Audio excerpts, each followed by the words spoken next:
Today, we're pulling back the curtain on a really dramatic closed-door confrontation at the White House between then-President Trump and President Zelenskyy. This whole breakdown is based on reporting from the Times of India, and it reveals what went down when the cameras were definitely off. Right out of the gate, the meeting reportedly kicks off with this incredibly stark warning from Trump to Zelenskyy. Talk about setting the tone. It's a chilling message that pretty much framed the entire tense discussion that was about to happen. So let's set the stage here. This was a super high-stakes visit to the White House, and trust me, it was anything but your typical diplomatic photo op. So you've got President Zelenskyy coming to Washington, and he's got one big thing on his wish list: long-range tomahawk missiles for Ukraine. But President Trump, he had a totally different agenda. See, he'd just helped get a ceasefire in Gaza and had literally spoken with Vladimir Putin the day before.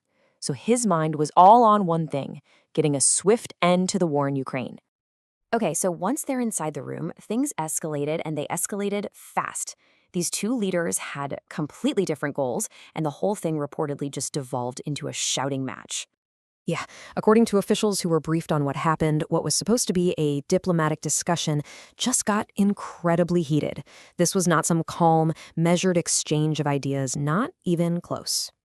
The atmosphere was apparently so volatile that, according to the Financial Times, Trump's language was, well, let's just say it was explicit the whole time. This detail just paints an incredible picture of the raw emotion and tension in that room. A total breakdown of normal diplomatic behavior. And the frustration wasn't just verbal. At one point, Trump reportedly took the battlefield maps that the Ukrainians had brought to explain their strategy, and he just physically threw them aside. And his justification? He was apparently sick of seeing them. He allegedly said, "This red line, I don't even know where this is. I've never been there." I mean, that is a pretty clear dismissal of the details Zelenskyy was trying to lay out. But what happened next? This is absolutely crucial. European officials reported that Trump started echoing Vladimir Putin's talking points almost word for word. He allegedly told Zelenskyy that the conflict was just a special operation, not even a war, that Ukraine was losing the war, and that Russia's economy was doing great. This was a complete 180 from what his own administration was saying publicly. And, this wasn't just a heated argument for the sake of it. There was a very real proposal on the table, one that reportedly came from Putin himself. So what was this deal? Well, as presented by U.S. officials, it was a massive territorial concession. Ukraine would have to give up the entire Donbas region, that's both Donetsk and Luhansk, and in return, they'd get small parts of Zaporizhia and Kherson. And the pressure wasn't just coming from Trump. No, U.S. Special Envoy Steve Witkoff was also reportedly leaning on Ukraine to accept this deal. His argument was that the Donbas regions had large Russian-speaking populations anyway. For Ukraine, this idea was just unthinkable. Their officials flat out called it akin to suicide. They believed accepting it would leave the rest of their country totally vulnerable to any future Russian attacks. So after a meeting that explosive, what happens next? Let's take a look at how Zelenskyy reacted once he was back home.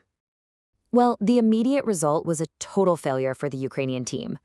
Zelenskyy left Washington with nothing. That request for Tomahawk missiles? Flatly denied. But he was not about to stay quiet. As soon as he returned, he went on social media with this clear, defiant message. It was a very public rejection of any kind of appeasement and a direct plea to his allies to stand firm with him. And you have to understand, this plea for support wasn't happening in a vacuum. It came at an absolutely critical time for Ukraine, because the pressure he was feeling in that meeting was being made so much worse by a really troubling trend. A single, stark number pretty much tells the whole story: -43%. So what on earth does that mean for Ukraine's war effort? Well, according to Germany's Kiel Institute, that number represents the massive nosedive in foreign military support to Ukraine in just the 2 months leading up to this meeting.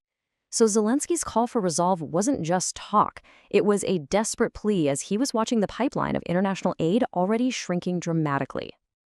And this whole insane episode really forces us to ask a fundamental question that's at the very heart of geopolitics. In international diplomacy, where do you draw the line between negotiation and appeasement? It's a question with no easy answers, but it's one that continues to shape history right up to this very day.